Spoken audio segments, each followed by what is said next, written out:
Bela diri ini kan beragam Pak Agus ya, dari zaman dulu sampai zaman sekarang. Bahkan kalau di film-film orang-orang itu pada sakti gitu ya.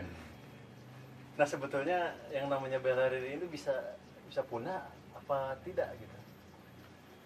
Kalau sebenarnya menurut saya pribadi, gitu, ya, pribadi Badewa, menurut Badewa, saya kira bela diri itu sebenarnya dari tahun ke tahun itu semakin banyak peminatnya, semakin banyak peminat. Banyak peminat. Dari bela diri asing, bela diri lokal, saya kira semakin tahun semakin banyak. Bahkan pengembangan bela perbendaharaan pun semakin beragam. Bahkan dari saking beragamnya ciri khas bela diri masing-masing Pak Buron, ya. Karakter seorang guru punya karakter, semua punya karakter. Saya kira menurut saya sampai kapanpun bela diri itu tidak akan punah.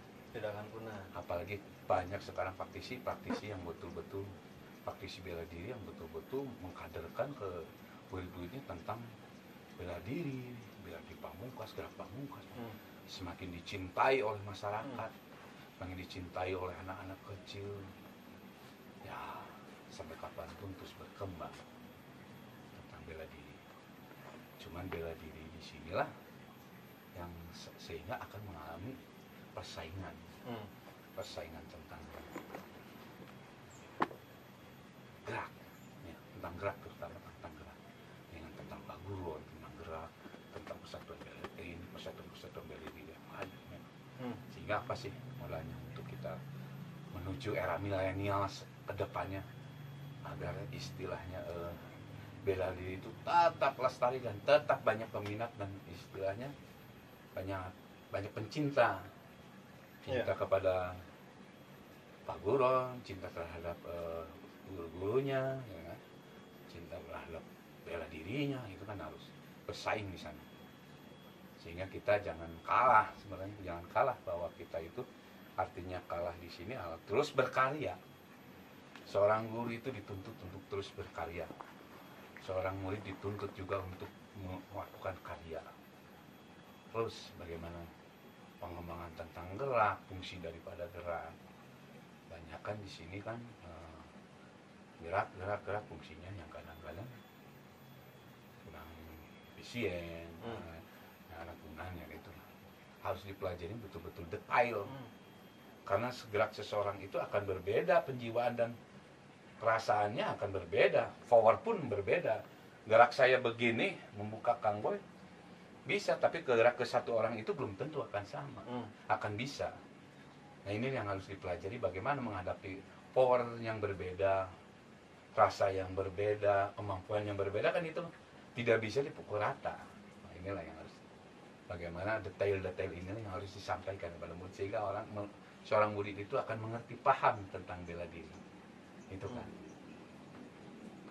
Nah ini unik ya, dalam bela diri Mindful seperti Badewa itu banyak sekali gerakan-gerakan yang tidak to the point. Kalau bela diri umum gitu ya, bela diri luar misalkan, itu kan efektif dan efisien gitu ya, mukul ya mukul gitu, nendang ya nendang gitu. Tapi kalau di kita kan ada gerak macam-macam dulu gitu kan, sebelum memukul, sebelum menendang, sebelum menyerang.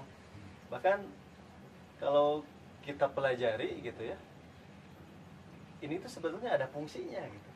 Kita gerak seperti ini ada fungsinya, seperti ini ada fungsinya. Tapi bagaimana ini proses penciptaan sampai bisa terjadi gerakan-gerakan yang seperti itu gitu. Nah ini kan unik gitu, tidak ada di negara lain misalkan. Ya ini kan, sebenarnya kan itu gerak hal yang biasa orang-orang lakukan, sehingga terbentuklah suatu perbenaran gerak. Bagaimana kita tadi katakan Mang Boy gerak seperti begini, fungsinya dengan bagaimana ini, sehingga pasti akan memiliki fungsi, akan memiliki fungsi, baik fungsi secara mengganggu mental, baik fungsi secara power, nyata untuk melepaskan tangan, cengkraman tangan, itu saya kira ada fungsi-fungsi. katakan tadi fungsi secara mengganggu mental, ya bagaimana? Seperti saya begini, Kakak. Ini kan mengganggu mental juga, sekian detik gitu ya. Tapi kok beda lagi, fungsi secara nyata dipegang, tuh, ya. Fungsi secara fisik, ya. Tuh, kan secara fisik. Lain lagi secara mental. Tuh, beda lagi. Tuh, itu kan dengan beda-beda. Sehingga apa yang dikatakan bahwa fungsi itu akan berbeda sesuai dengan waktu dan tempatnya.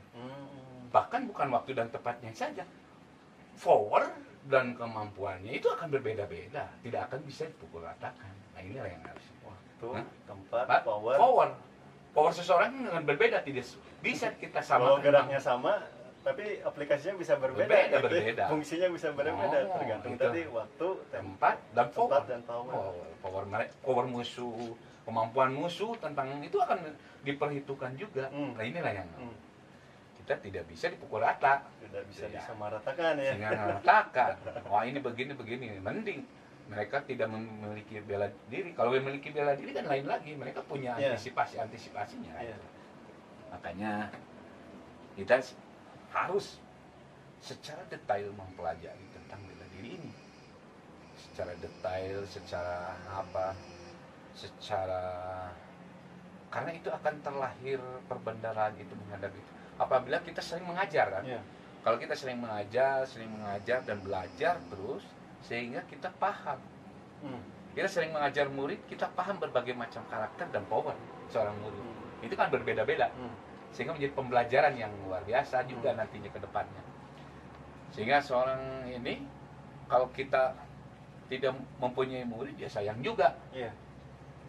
Sayang juga kita, artinya untuk berhadapan dengan berbagai macam itu kan harus betul-betul bersentuhan.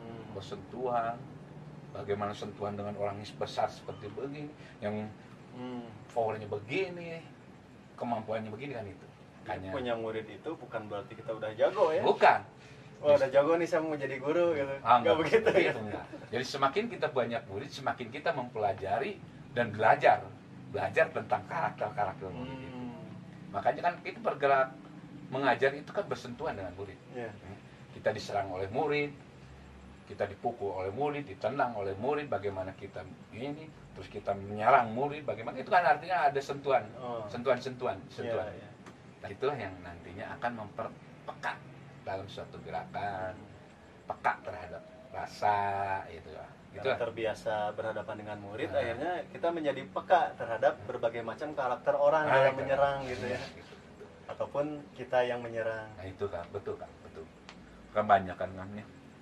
Makanya saya akan menuntut kepada anak-anak Badewa dari awal bisa jurus 1, 2, 3 dituntut untuk mengajar jurus 1. Nah, itu dia. Bisa jurus sampai 5, 6 harus dituntut mengajar jurus 3, 4, 1, 2, 3. Itu artinya harus membiasakan. Dan kita pun ingin menjadikan seorang itu bukan hanya jadi murid saja, menjadikan seorang pengajar, seorang guru. Ya, terus lestari, katakan Mang Boy, apakah tadi dikatakan bahwa akan terus lestari? Ya harus lestari dong. Harus lestari. Biar kita terus berkarya terus. Dan bela diri itu terus hidup sampai kapanpun. Semakin kesana akan lebih terus bersaing dengan bela diri lain. Bahkan gerak pun akan sama berkembang terus berkembang. Ya? Jadi bukan berarti dulu mah zaman kapan gitu ya orang itu sakti sekarang tambah menurun gitu. Sakti itu seperti itu ya menurun sekarang. Kita realita sekarang terus dengan gerak realita. Kalau dulu bisa menghilang mungkin ya dalam cerita film-film. Film gitu. Sekarang nggak ada yang bisa menghilang itu kan. Kita dengan realita belajar dengan basic dengan itulah. Dan karena semakin modern, semakin canggih gitu ya. Bela diri pun harus semakin canggih, semakin modern. Artinya modern bukan tapi modern dengan nilai-nilai kebudayaan gitu. Budaya bela dirinya gitu. Geraknya yang modern, artinya bukan modern semakin ini, tapi modern dengan geraknya, tapi budayanya tetap kental. Berarti memang seorang praktisi Badewa itu dituntut untuk selalu berkarya gitu ya. Berkarya. Dan ketika kita diajarkan oleh guru 10 misalkan, nah kita harus dituntut bisa berkarya lebih dari itu. Itulah. Begitupun muridnya Nah, gitu ya. benar. Dan makanya terus Badawa itu bisa berkembang karena hal seperti itu mungkin kan. Mudah-mudahan seperti itu, harus seperti itu. Kita mempunyai murid, perbendaharaan gini aja kan secara logikanya. Kita mengajar, punya murid 1 orang, mempunyai gerak anggap aja 100. Kalau 2 murid berarti 200. 3 murid 300. Semakin banyak semakin banyak perbendaharannya, itulah. Jadi jangan sampai bahwa semakin banyak murid semakin monoton, jangan. Kita semakin banyak murid harus semakin betul-betul berkembang tentang gerak, tentang rasa, tentang seninya budaya bela diri ini harus berkembang. Jadi di Badawa itu sebetulnya tidak ada istilah penurunan kualitas keilmuan atau perbendaharaan sebetulnya. Ya, tidak Karena ada. dengan prinsip seperti tadi sebetulnya malah terus aja berkembang. Gitu. Semakin generasi semakin berkembang terus. Gitu. Itulah makanya perkembangan kehidupan, bela diri itu untuk kehidupan. Nah, Artinya gerak itu kehidupan. Terus gerak bela diri itu tentang kehidupan. Dari sampai jalan, duduk, berdiri, berjalan, itu saya kira perbendaharaan gerak bela diri yang akan menghasilkan ratusan itu dari gerak itu. kalau diresapi, Diresapi. sebetulnya gerak bela diri semua. Gitu. Gerak bela diri semua.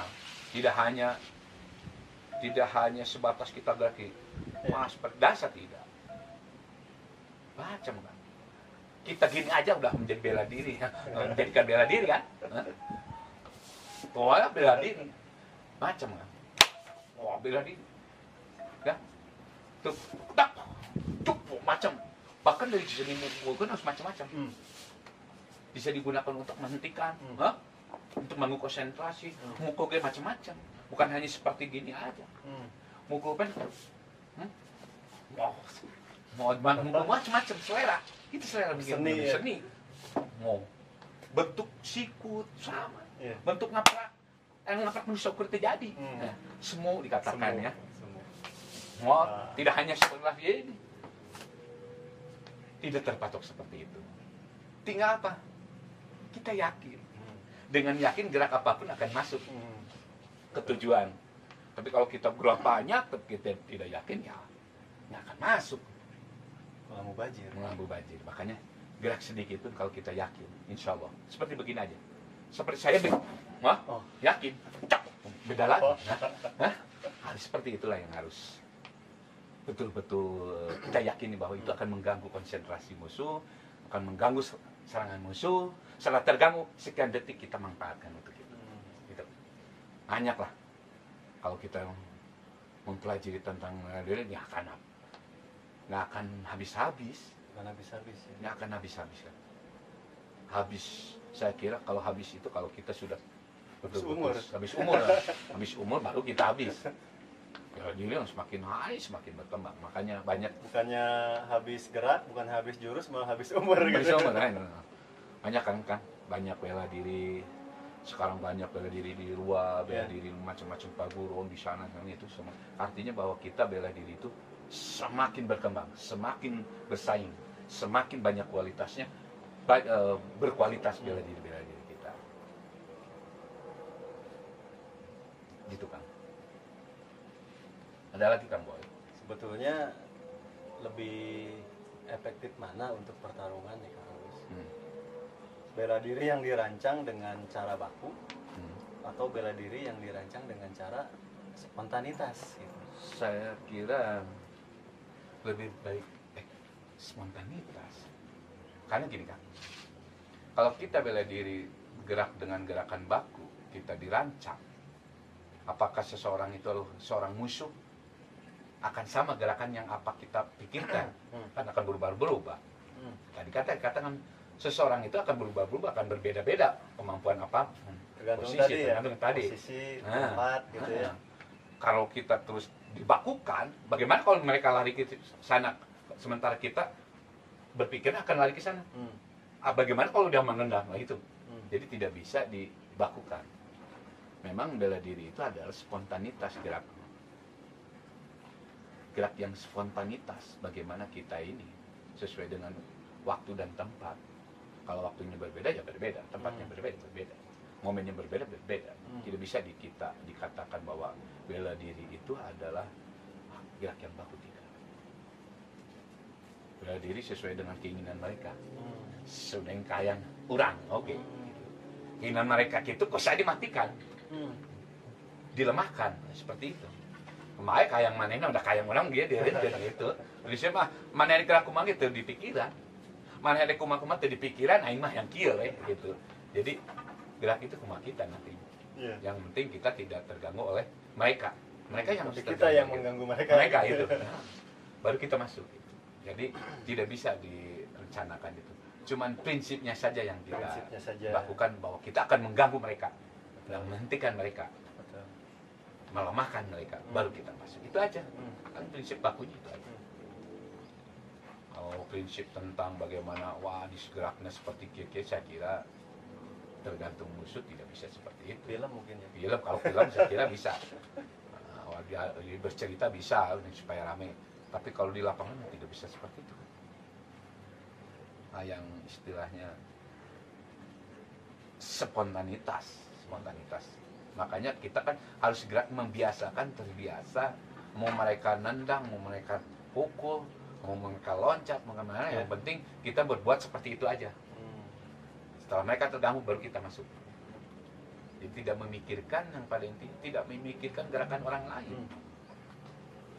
Tidak terpengaruh oleh gerakan orang lain. Terserah mereka mau menyerang kita seperti apa, apakah mau menendang, mau memukul, mau loncat, mau membanting gitu ya. Kita coba gini aja mungkin ya, ganggu lawan gitu ya. Baru susul dengan gerakan-gerakan lainnya. Hanya belakang. Jadi perbenaran itu saya kira dari jurus 1 sampai jurus 9 itu di Badewa, jurus 1 sampai 9 itu saya kira jurus 1 bisa digunakan untuk menyerang. Jurus 2 apalagi, 3 apalagi, 4 apalagi, saya kira itu suatu gerakan yang bisa digunakan untuk menyerang. Tidak hanya baku untuk jadi mukul seperti begitu. Saya kira